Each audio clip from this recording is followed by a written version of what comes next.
आप सभी का हमारे चैनल द हिस्ट्री हब पर स्वागत है। आइए भारतीय इतिहास के महत्वपूर्ण विषय वैदिक काल के बारे में चर्चा करते हैं। यदि पुरातत्व की दृष्टि से देखें तो भारतीय सभ्यता और संस्कृति का विकसित रूप सबसे पहले सिंधु सरस्वती की सभ्यता में देखने को मिलता है। लेकिन जब बात आती है साहित्य की दृष्टि से भारतीय सभ्यता को जानने की, तो इसका परिपक्व रूप हमें सबसे पहले वेद में देखने को मिलता है। भारतीय इतिहास में वेदों का स्थान अत्यंत गौरवपूर्ण है। वेद भारतीय सभ्यता और संस्कृति की मूल संपदा है। वेद शब्द संस्कृत भाषा की विद धातु से बना है, जिसका अर्थ ज्ञान होता है, इसलिए वेद ज्ञान का भंडार है।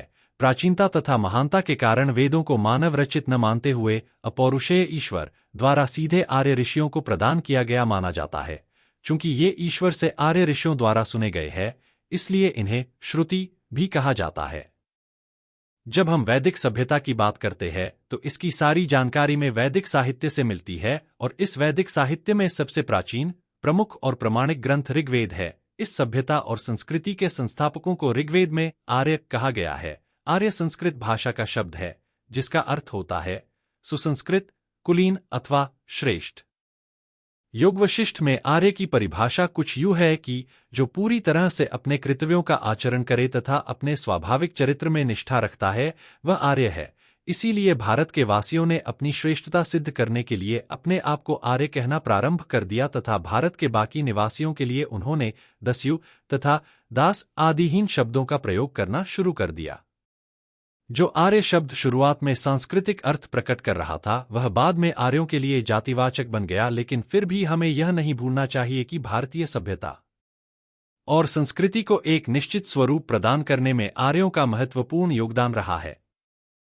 आर्यों ने भारत में रह रही अन्य जातियों द्वारा विकसित सभ्यता और संस्कृति के उपयोगी तत्वों को अपनाकर अपनी संस्कृति के साथ समन्वय करते हुए भारत की एक उन्नत सभ्यता और संस्कृति की परंपरा का विकास किया। चलिए आगे जानते हैं कि यह आर्य कहाँ से भारत की भूमि पर आए और विभिन्न विद्वानों के इन आर्यों के मूल स्थान के बारे में क्या विचार है। आर्यों के मूल स्थान के बारे में आज भी विद्वान लोग किसी एक सर्वसम्मत निर्णय पर नहीं आ सके हैं। इतिहासकारों ने इतिहास, भाषा विज्ञान, शरीर रचना शास्त्र और शब्दार्थ विकास शास्त्र के आधार पर आर्यों के मूल निवास के बारे में पता लगाने की कोशिश की है। आइए जानते हैं उनके प्रमुख विचार क्या क्या है। आइए यूरोपीय मतों की चर्चा करते हैं।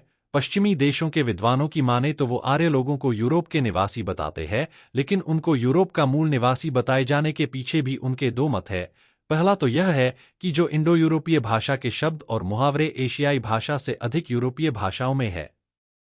दूसरा मत यह कहता है कि यूरोपीय भाषाओं में लिथुनियन भाषा सबसे ज्यादा पुरानी तो इसलिए मानते हैं कि जहां पर लिथुनियन भाषा बोली जाती होगी वही आर्यों का मूल स्थान रहा होगा।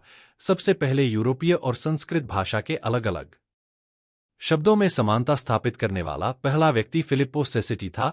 उसके बाद 1786 में सर विलियम जोन्स ने मत दिया कि ग्रीक, लैटिन, गोंथक, केल्टिक, संस्कृत, फारसी आदि भाषाओं का स्रोत एक ही रहा होगा। इसलिए यह मत भी आर्यों के प्रसार को लेकर महत्वपूर्ण माना जाता है तथा भाषा का इसमें सर्वाधिक योगदान रहा है।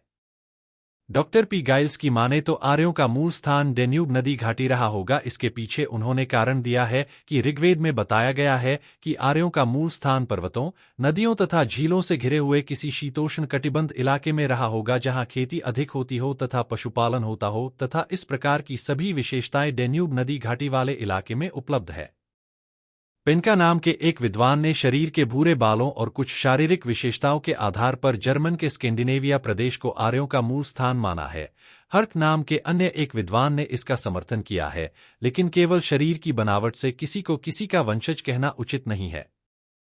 नेरिंग नाम के एक विद्वान ने दक्षिणी रूस के यूक्रेन क्षेत्र में मिले मृद्भांडों के आधार पर आर्यों का मूल निवास स्थान दक्षिणी रूस को बताया।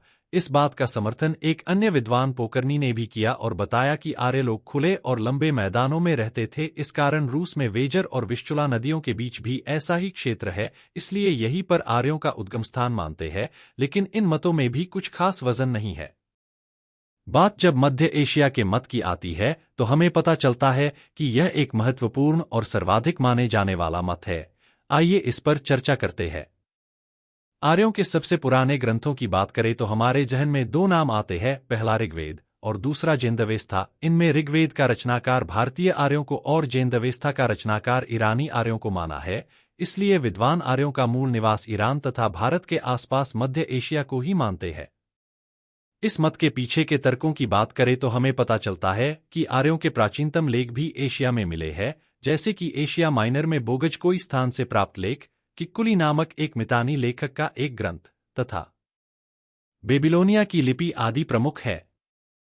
एशिया के मत को देने वाले विद्वान की बात करें तो पहले व्यक्ति थे जे.जी. रोड और उनके मत का समर्थन करने वाले पॉट थे।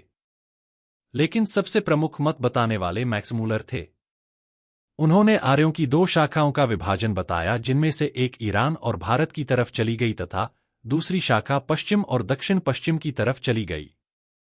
इस मत में सबसे महत्वपूर्ण योगदान दोनों ही देशों के धार्मिक ग्रंथ का रहा तथा इन्हीं मतों को विभिन्न विद्वानों द्वारा समय समय पर अपने भाषाई शब्दों में व्याख्या की गई। भारतीय ग्रंथ वेद तथा ईरानी ग्रंथ जेंद अवेस्ता द्वारा प्राप्त विवरण ही इस मत का सर्वाधिक महत्वपूर्ण अंग है। यद्यपि विद्वानों का बड़ा समुदाय इस मत का समर्थन करता है, फिर भी यह मत पूरी तरह से सही हो यह जरूरी नहीं। इसके पीछे का कारण देखें कि भाषा तथा इनके दो ग्रंथों में समानता पाए जाने से हम यह तो नहीं कह सकते कि ये लोग एक ही मूल स्थान पर रहे हो।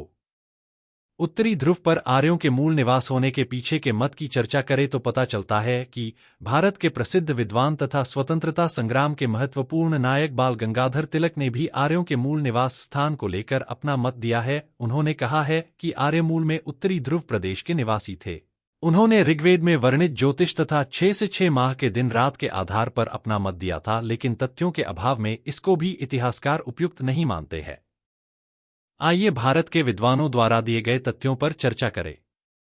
ऋग्वेद और ईरानी ग्रंथ जेंदवेस्ता के तथ्यों के आधार पर यह सिद्ध करने का प्रयास किया गया कि आर्य भारत के बाहर से नहीं बल्कि भारत के ही मूल निवासी थे। डॉक्टर अविनाश चंद्र दास ने 7 नदियों सिंधु, वितस्ता, अस्किनी, परुष्णी, विपासा, शतुद्री और सरस्वती वाले सप्तसैंधव प्रदेश को ही आर्यों का मूल निवास माना जाता है।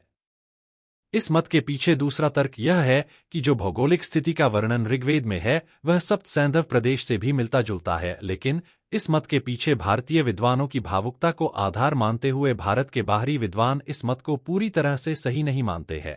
भारतीय विद्वानों द्वारा दिए गए तथ्य भारतीय भौगोलिक स्थिति के साथ भी समानता रखते हैं।